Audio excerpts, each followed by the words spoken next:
the more that you focus on what your soul is telling you to do, which is that intuition, that calling, that deep innate feeling that you have within, the more that you listen to that, the more that you will become liberated, the more that you will feel aligned with who you are meant to be, the more that you can shine your light out. And I know that it's not easy, because even when you do become aligned with those actions, it can still be frightening, and it can still be scary. I feel like there's always a way. There's always a way to find what it is that you're looking for. That's this life force energy. That's what gives us the inspiration. That's where we connect. That's where we, even though we can't see something physically in front of us, but we can feel that connection.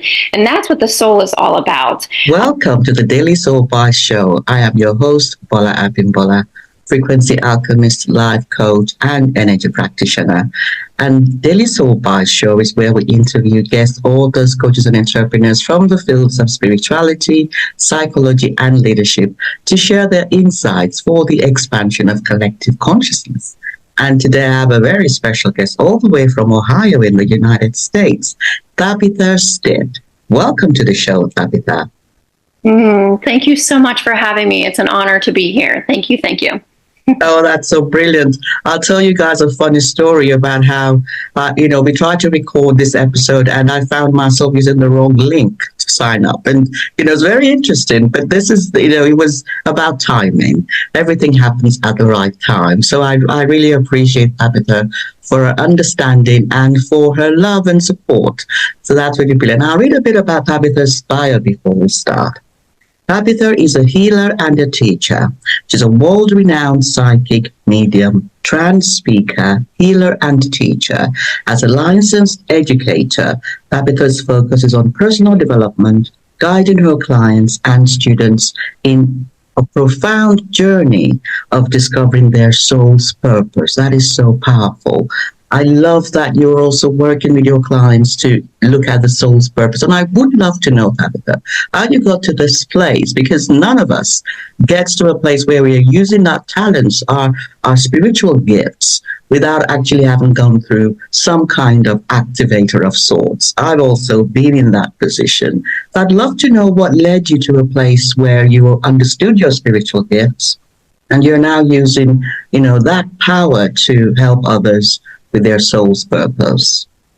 Yes, absolutely. So I love that. So I'm trying to think of when it started. So ever since I was a little girl, I've always wanted to be a teacher. I don't really know why I always wanted to be a teacher, but I just always felt it that I want to be a teacher. And I'm starting to discover more and more. It's not so much being a teacher in the classroom, like a brick and mortar space, but it's more about being a teacher of spirituality and helping others understand more about who they are, self-discovery. My degree as a teacher is actually in family and consumer sciences, which is basically a home economics teacher. So when I did teach my high school students, I taught for 7 years in the brick and mortar. It was actually an online class.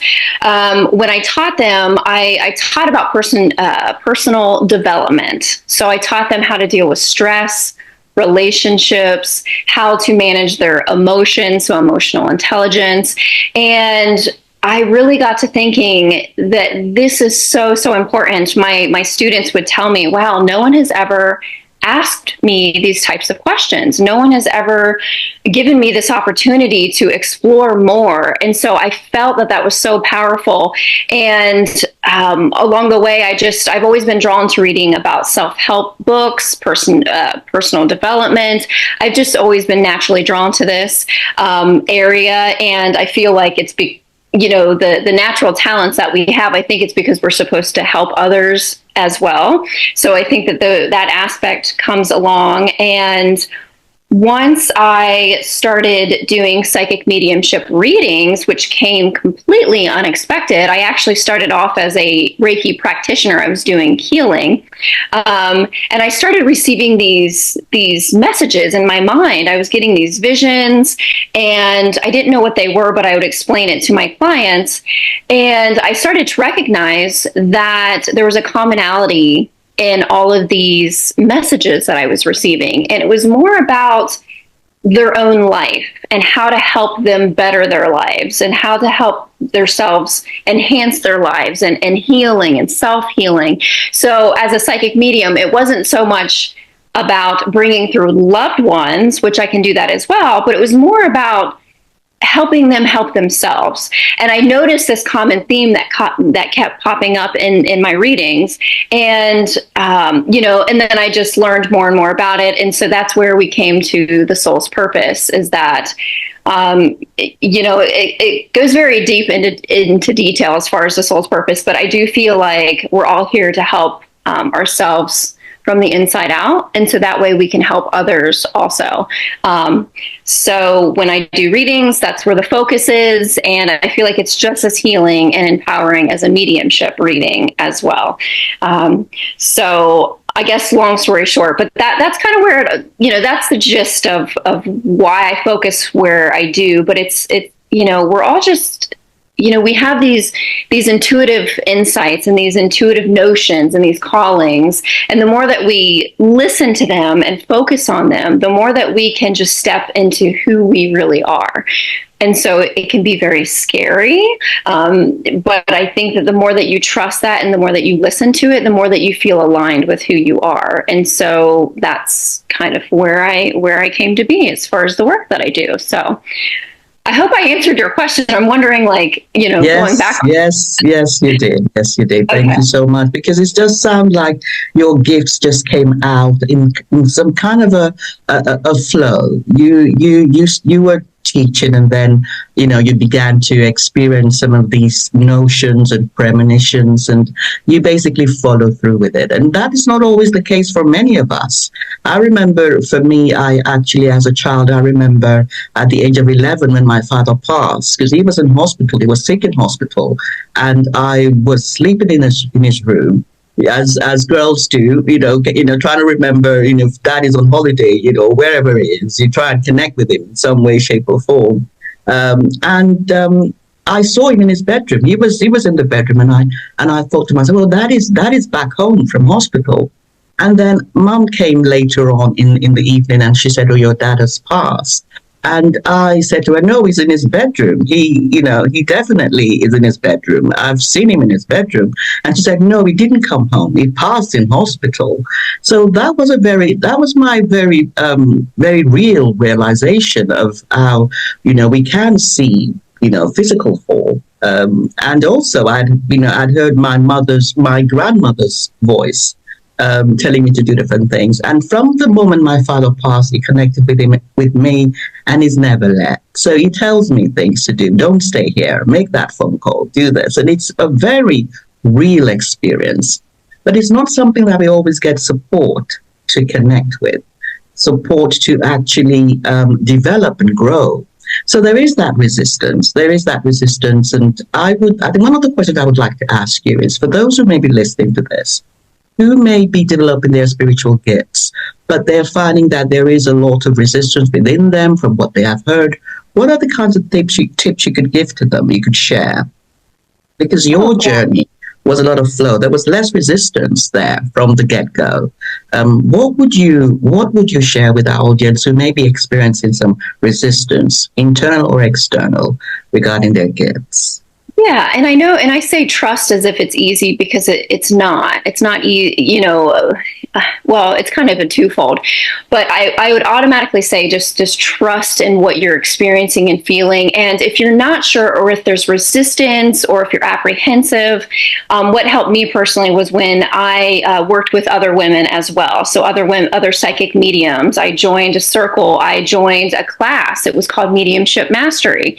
And that aligned with me. It doesn't have to be mediumship. It could be anything that you're drawn into as far as the crafts, or, artistic or intuitive, whatever it is that you feel drawn to.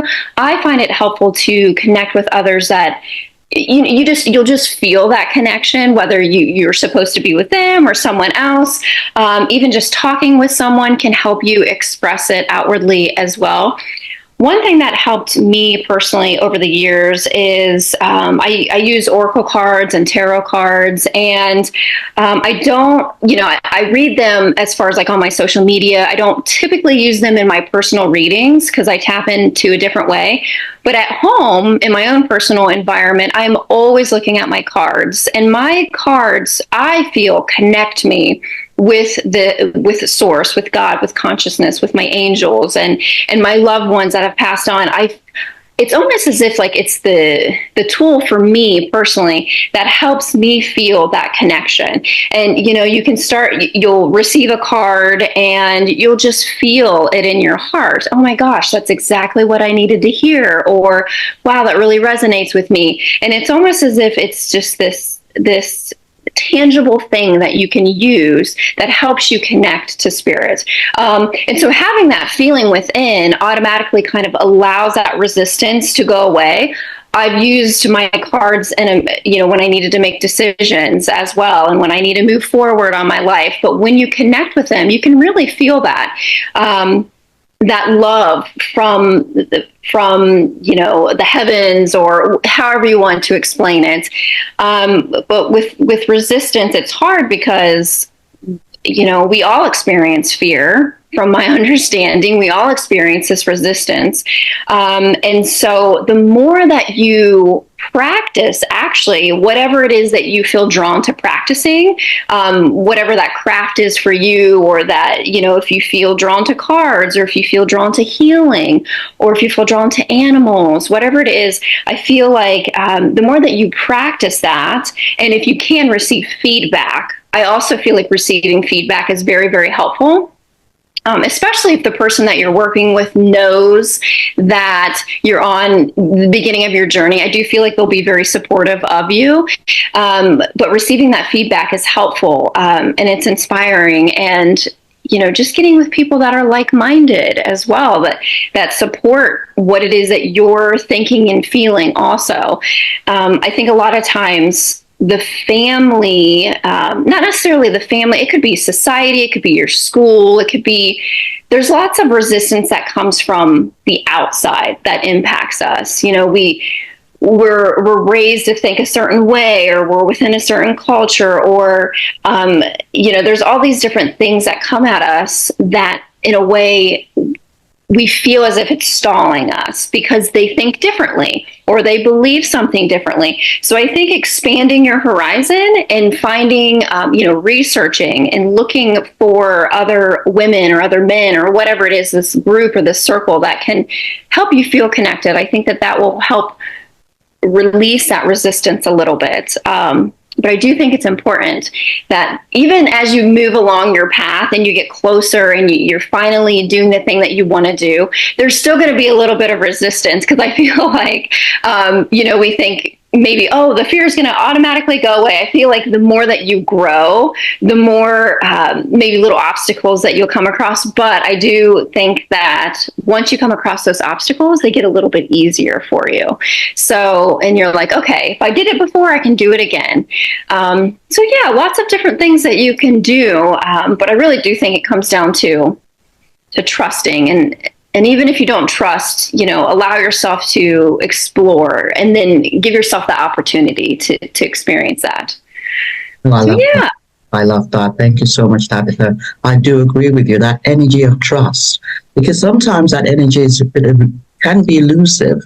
And, we sometimes have to connect with somebody on the outside. I love what you said about, connecting with those who we feel drawn to, who we feel are calling to us, and everything, because that is a reflection. Whatever is outside of us is a reflection from within us. So that reflection will tell us, who may I trust, or who is calling to me to trust, who can validate this trust. Because sometimes we have to trust something on the outside before we can develop our connection with that energy of trust. So I do agree totally with what you have said. So thank you so much. I also want to know, Tabitha, because a lot of people will say that psychics are different from mediums. Psychics are those who connect with spirit, and who have those gifts of connecting with, that guidance, that intuition. And it's about which gifts, we have. And that mediums specifically connect with with those who have passed, with spirits who have passed. How do you define yourself as a psychic medium? And what is something that that you can share about your experience as a psychic medium? Yeah, well, thank you. Yes. So it's interesting because I feel like, especially here in the US, we say psychic medium, but I think if you consider yourself a medium, you're automatically psychic. So you're working with that faculty as well. I do feel that, so just as basic terms, a medium would be, again, I agree with you, someone that's bringing through a loved one. And then the psychic faculty is more the intuition, you're receiving the clairvoyance. It's more about focusing on the client or the sitter rather than bringing through a loved one. But honestly, it all kind of blends together for me personally. In my readings, I don't necessarily bring through loved ones, but I do especially when someone asks me to, but I do set the expectation up ahead of time and saying that, the work that I find most common with the messages that I'm receiving are for my clients specifically.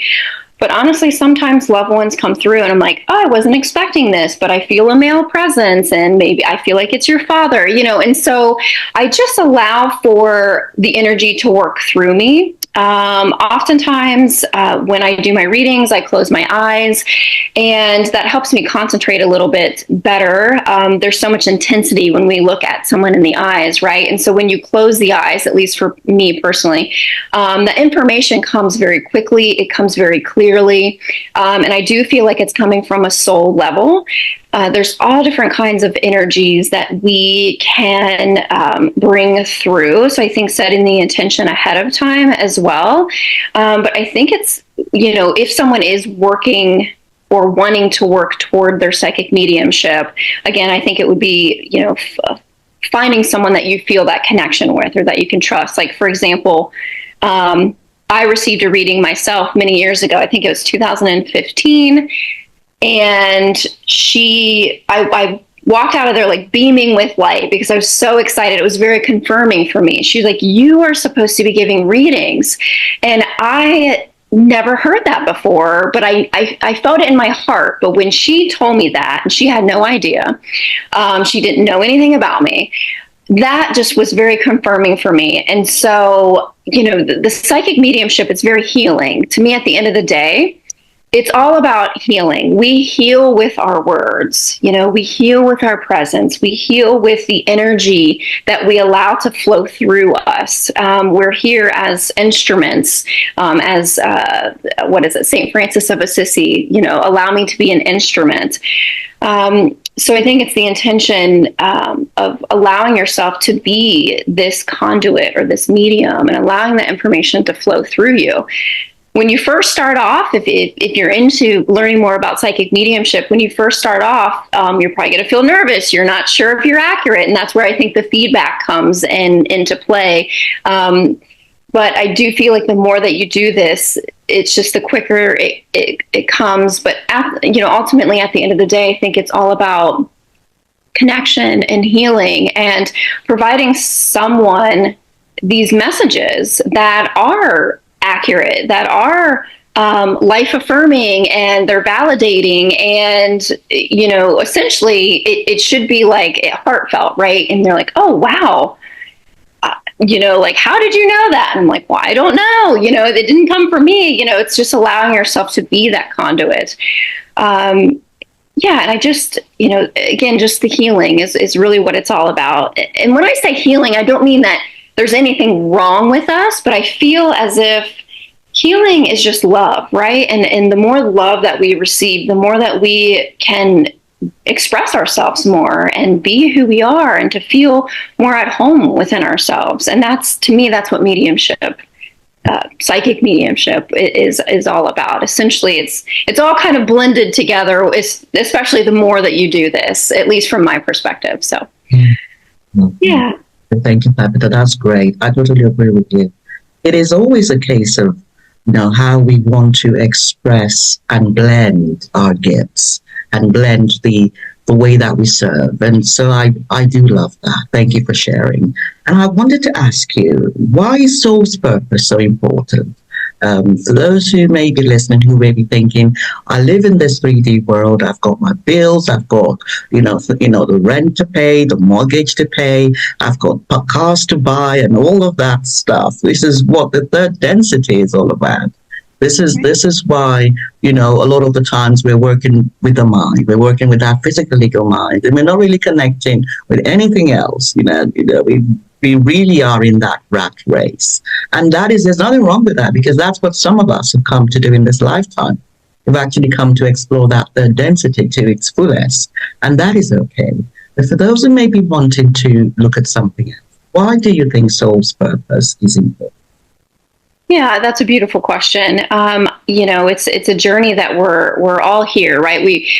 For those that are listening, you may have never heard this before, but what is it? We're spiritual beings having a human experience, right? And so once our physical body is gone, there's this release of the spirit and the soul, and that's what gives us life, right? That's this life force energy. That's what gives us the inspiration. That's where we connect. That's where even though we can't see something physically in front of us, but we can feel that connection, and that's what the soul is all about. I know from my own personal experience that it's not living as a human and having bills and a mortgage, and I don't have children personally yet, but I know that all of this can be very stressful and time consuming, and we have all these responsibilities. But I feel like the more that you focus on what your soul is telling you to do, which is that intuition, that calling, that deep innate feeling that you have within, the more that you listen to that, the more that you will become liberated, the more that you will feel aligned with who you are meant to be, the more that you can shine your light out. And I know that it's not easy, because even when you do become aligned with those actions, it can still be frightening, and it can still be scary. I feel like there's always a way. There's always a way to find what it is that you're looking for. And so a lot of times, if we keep pushing, and it's not working, perhaps the action is to allow for yourself to stop pushing for a moment and instead be open to what else there is, because maybe that's not the way specifically with that action. Maybe it's something else that's going to come to you to help you along the way. But I focus so much on the soul's purpose because, time and time again, not only with the things that I read and all the self-help books and, but even in my own personal experience and with my clients as well, the more that we focus and give ourselves the space to just do the thing that lights us up from the inside out, the more that we can just be a light, not only to ourselves, but to other people. And that's where the love comes from. That's where the healing comes from. If we continue on a path that feels depleting, that feels soul sucking, that feels, just daunting, and that's your soul asking you to get out of that situation. And again, I know it's not always easy, because there are things that happen to us that we have to embark on. We might experience an illness. We might, our family might be sick. We might, there's war happening. All these different things that we experience, that maybe we just have to go through that experience.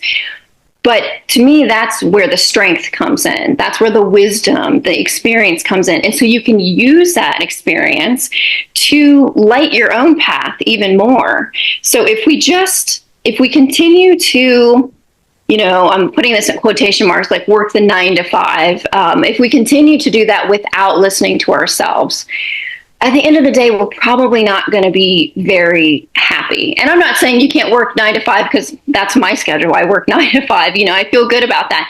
But I mean, the roles that we take on that are soul sucking and that aren't liberating, and instead of the depleting, or the relationship that we're in that we know that we need to get out of, it's like your soul is talking to you, and it's scary. But the more that you do that, the more that you will thank yourself, because you can then be even more of a gift to other people along the way. So, I think that's really what it's all about. I think it's self-healing, and it's what the world needs. essentially, because if we all just listen to our hearts, of course we have to have the logic as well.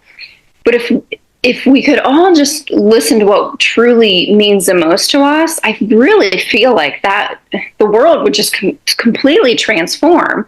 We're still going to have different opinions and perspectives, but if we're all doing the thing that lights us up and that we love, like that in itself is healing and love, and and it's all connected, right? It's all connected. So that's the reason why I focus so much on the soul's purpose, because it's I feel like that's just what we're all in need of, and it's not easy, right? But it's you have a special gift. I have it. We all have our own special gifts, and it's about self-discovery and learning more about yourself, and then saying, oh, okay, it's like kind of getting into like this inner child feeling, like something that feels like exciting. And you get to a point where your work, the more that you align with what it is that you feel good about, you get to a point where you're like, this doesn't even feel like work. This feels like I'm playing all day long, and again, it's not always easy, but I do feel like it's something that's calling for us to pay attention to. Mm-hmm. Thank you. I love that. I totally agree with you, Tabitha.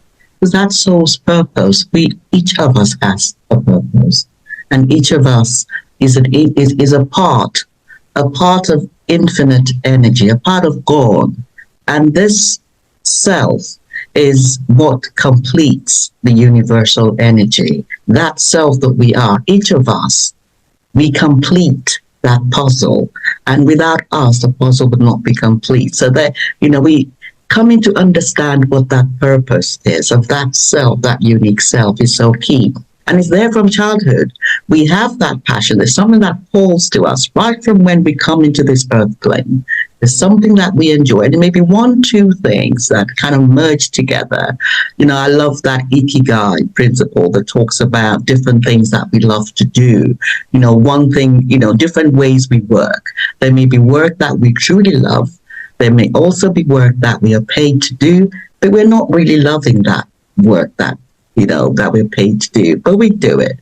There's also work that really, serves the collective consciousness, serves the community, but it may not necessarily be what we love to do, or not necessarily something we're paid to do.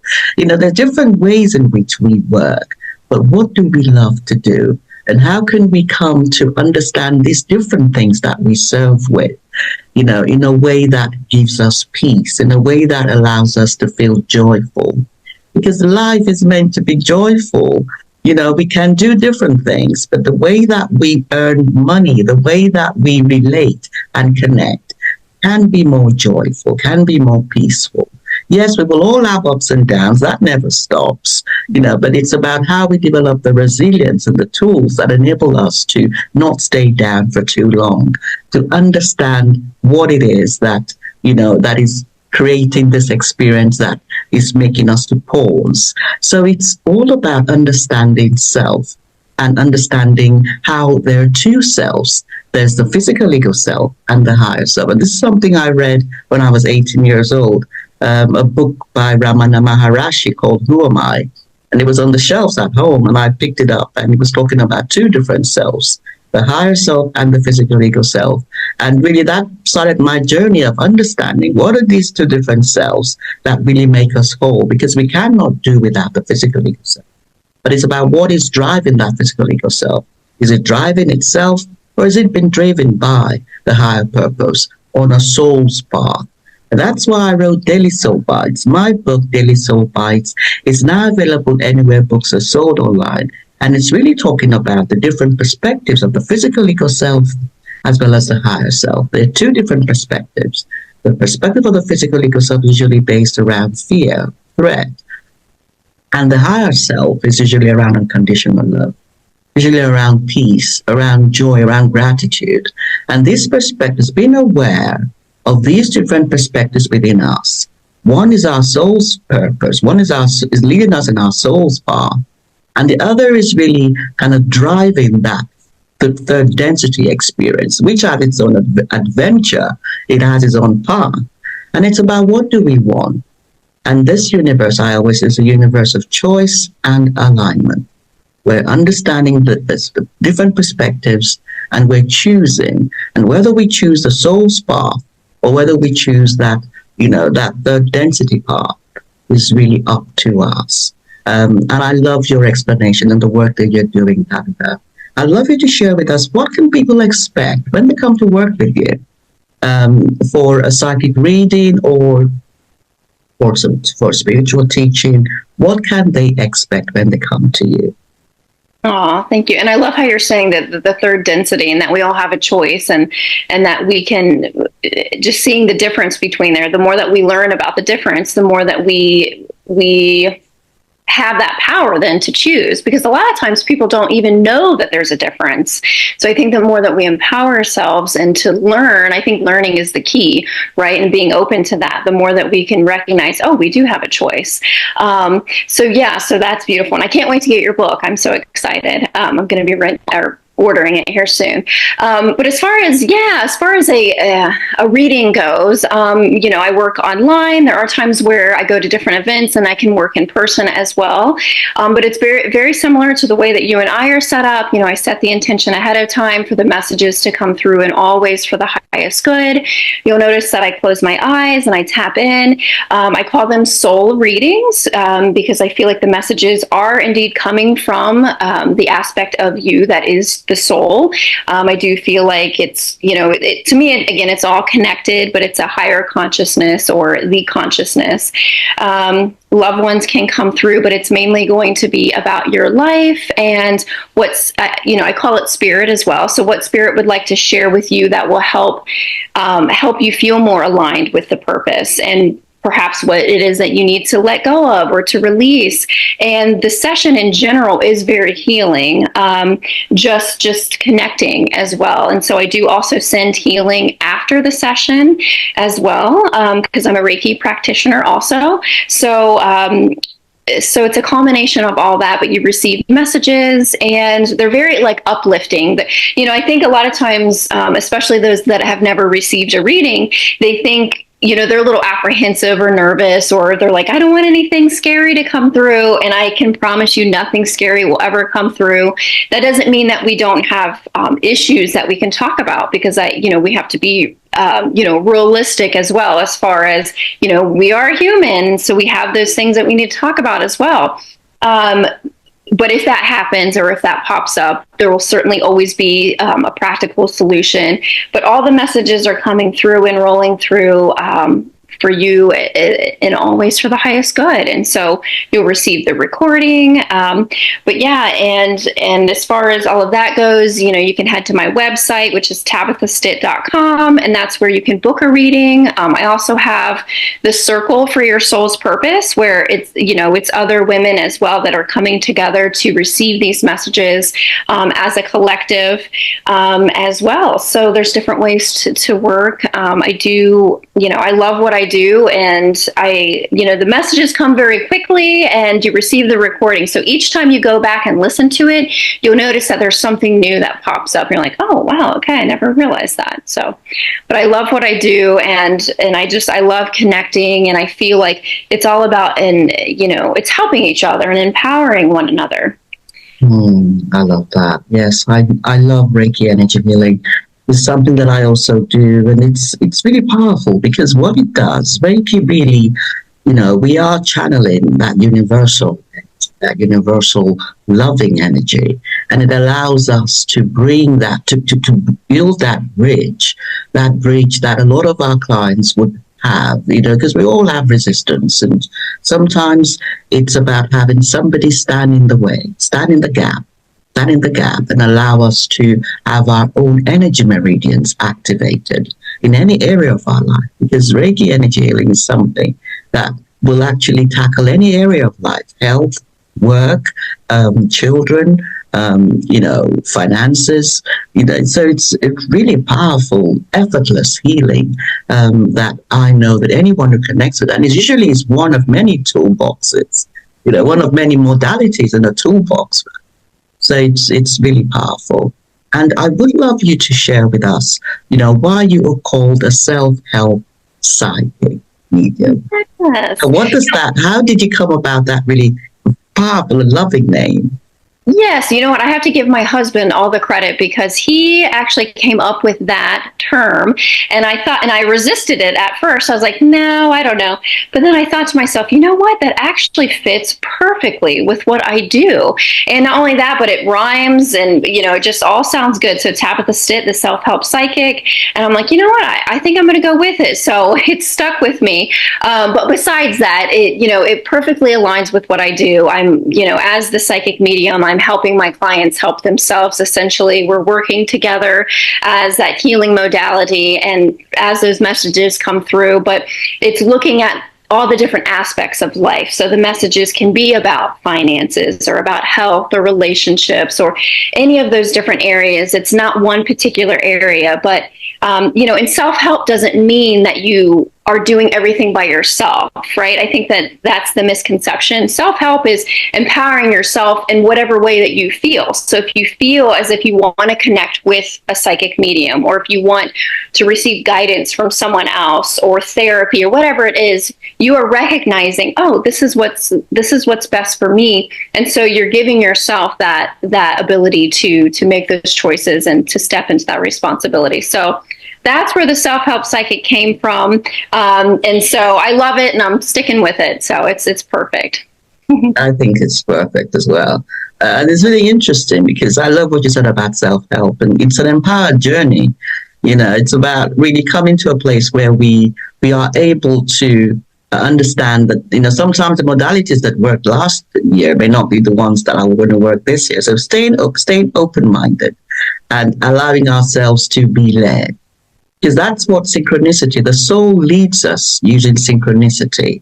There's synchronicity that is positive. So whatever we're doing, there's a flow and it's all kind of coincidences that are kind of matching each other. And there's also the negative synchronicity where the things that we are wanting to do, there is a resistance, there's a block, and we're being called to try another way, that it's not this way or may not be the right time. It's more about timing and coming to understand timings and the use of different modalities, staying open-minded, trusting that we are being led. I'd love to ask you something about your guides before we go about it. Do you know the names of the guides that you're connecting with, or is it more of a collective, or is it more of a sensation? Yeah, so that's a beautiful question. When I first started all of this work, I did a meditation and I felt connected to this Greek guide as well. He felt Greek to me. He felt like, I don't know if he would be considered a Greek god.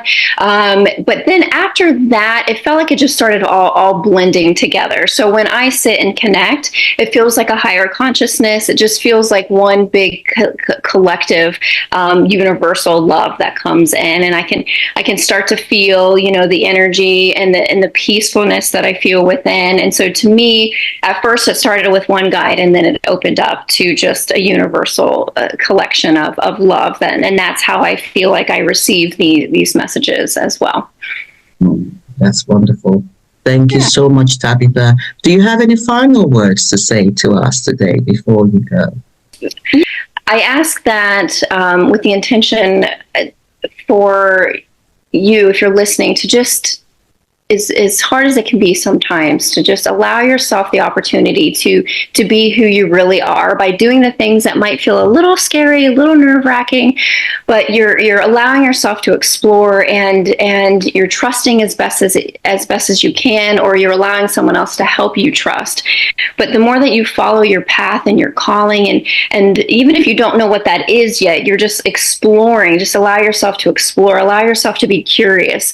It's almost as if that's the key. And the more that you allow yourself to move forward, the more that you will feel that connection with your own heart, and that collective consciousness as well.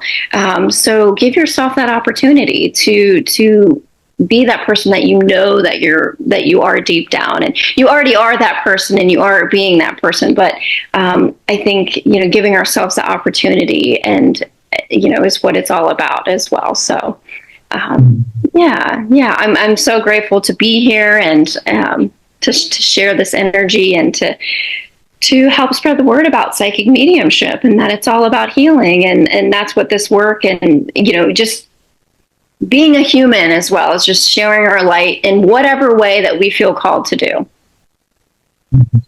Thank you, Tabitha. And where can people find you when they want to connect with you? Yeah, so you can head to my website, which is Tabitha Stitt, STITT.com. That's where you can find all of my, free information as well. And the podcast that I have is called the Self-Help Psychic Podcast. So that's on Apple and all the different platforms that you can think of. So you can join me there as well. Oh, wonderful. Thank you so much for joining me today, Tabitha. Oh, thank you for having me. This is so much fun. I really enjoyed being in your presence. You, Bola, are just so, you're such an inspiration, and you are a light in yourself. So thank you so much for having me. Oh, thank you. Thank you, Tabitha. I appreciate you.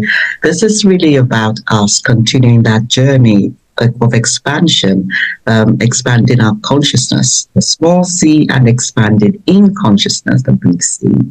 So I do want to thank our audience for joining us today and to invite you to subscribe to Daily Soul Bytes show and to connect with Tabitha, a very powerful self-help psychic medium who really is connecting with that universal energy and spreading that love and infinite power and infinite wisdom on this third density plane that we're in. So thank you so much for joining us today, and I look forward to seeing you on the next episode of the Daily Soul Bytes show. Bye-bye.